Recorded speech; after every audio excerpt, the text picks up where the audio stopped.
Hi there, Scott ROCKFILE back with another podcast review for you. Going to talk about the new steelbook 4K edition of the 2006 film Crank.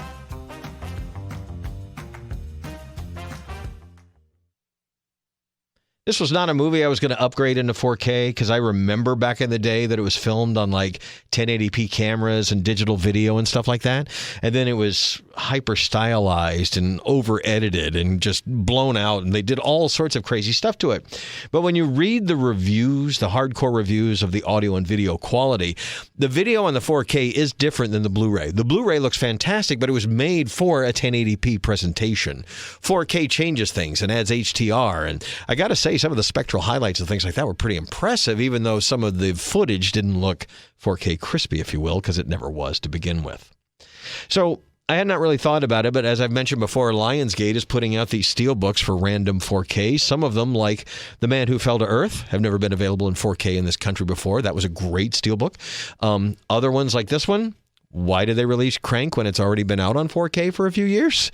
No idea, but it's a really cool steelbook. The artwork works. You take the slipcover off, you get Chev Chelios' likeness come off, and you see the skeleton underneath, and it's all electrified. And anyway, going back to the movie, this was directed by Neveldine Taylor. Two guys, one's Mark, one's Brian. I think it's Mark Neveldine and Brian Taylor, maybe vice versa. They directed several movies together. They were camera operators, cinematographers.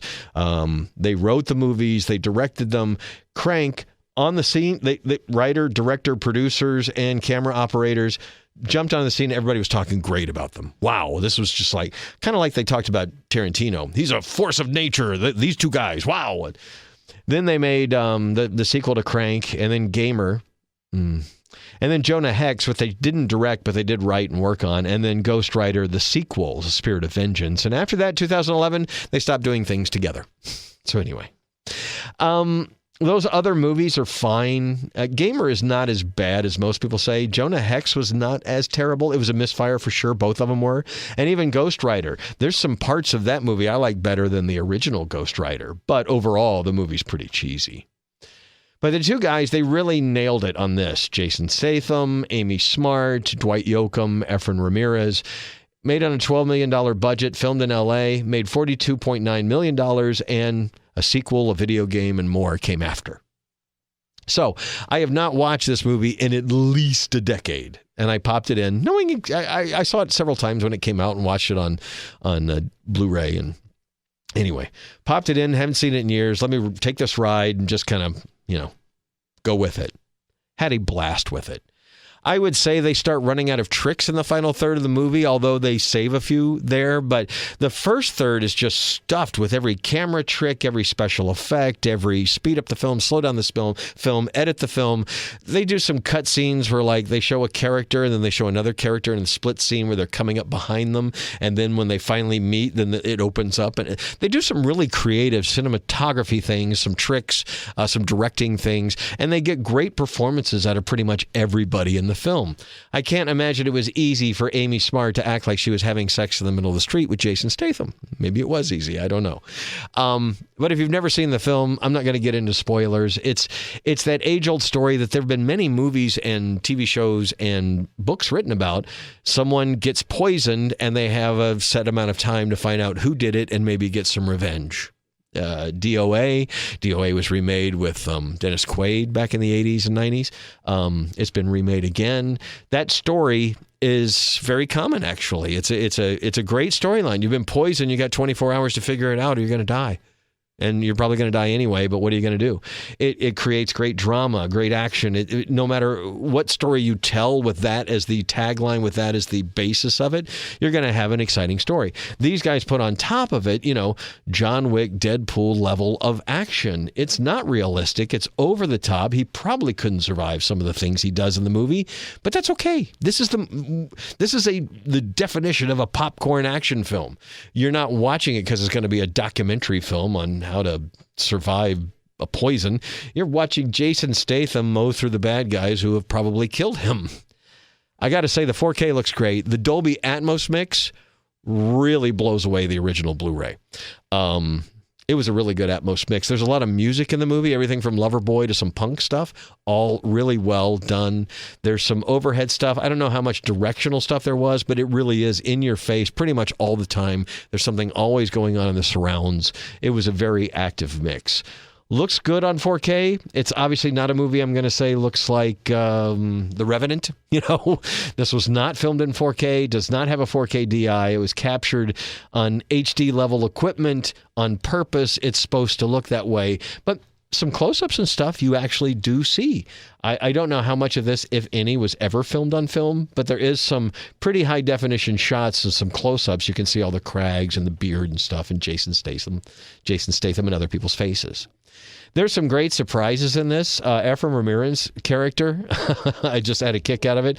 There's a scene in the beginning of the movie where they talk to each other on the phone. He's like, what were you doing last night? And there's this incredibly fast, quick montage of a really crazy night that the character had the night before. And then he goes back, oh, not much, you know. Well, how about you? And there's a great lightness, a comedy to what could have been very much a downer of a movie. For most of the movie, Chev Chelios, Jason Statham's character, is trying to get in touch with his girlfriend, Amy Smart, and she doesn't have a cell phone. This is 2006, so there's no smartphones. That's the only thing that really dates the movie, and the whole movie is when people pull out a phone. It's like a flip phone, and it's terrible old, you know, text with numbers and all that kind of stuff. But other than that, anyway, she doesn't have a cell phone, and he keeps leaving messages on her machine, and it turns out she was asleep in bed the whole time while all this is going on in his life. And the way the movie ends is not realistic either, but it led to a pretty decent sequel, if I remember correctly. And I hope that one day Lionsgate may do this steelbook thing for the sequel. I'd like to have them sitting next to each other because these kind of are a moment in time. Watching it now, it holds up with something like a John Wick movie or a Deadpool. It's starting to get a little dated with some of the technology and stuff, but overall, it was an exciting film. It was a lot of fun to watch. It was funny. It was a little heartbreaking here and there. And it ends with a question and the idea that there could be a second one. And of course, hindsight, we know there is a second one. If you are into steelbooks and stuff, that gets to my highest recommendation. It's another great Lionsgate steelbook. But if this is a movie that you already own, you probably don't need the 4K unless you've got a full Atmos setup. But if you do, the Atmos mix is where it's at to get this. The video looks good, but the Atmos mix, that is the reason why to upgrade in the steelbook if you're into it. It's about $20 right now at Best Buy before they run out of them. As I mentioned before with Lionsgate steelbooks, if you buy them when they first come out, there's a little laser etching inside the little opening where you pry it open on the side that says first pressing. It's really hard to see on some of them, like the David Bowie, The Man Who Fell to Earth. It's kind of done in silver against blue. It's really hard to see. But there have been a couple of them that I didn't buy when they first came out, and I got later, and they don't say first pressing on them. Like recently, Dread, the Dread 3D with Carl Urban, was put out in a steelbook 2 years ago that went out of print. Well, they recently reprinted it, and you can get one now for about $20 instead of paying $100 on eBay. But it doesn't say first pressing on the spine on the inside there. So anyway, if you're going to pick up a movie like this, any of these steelbooks from Lionsgate, and it's one of your favorite movies, get it when it's first coming out because I don't know if it's going to make it worth more down the road. But I kind of like having first pressing on some of my favorite movies. It just looks cool, just like if you bought vinyl and it was a first pressing kind of thing, I guess.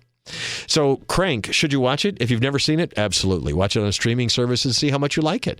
If it's one of your favorite movies, I'd spring for the steelbook. It looks great and it's cheap. It's only about $5 more than the 4K is right now. So that's usually the upcharge for a steelbook is about $10 depending on the company. So it's worth it to me, and I really enjoyed the movie.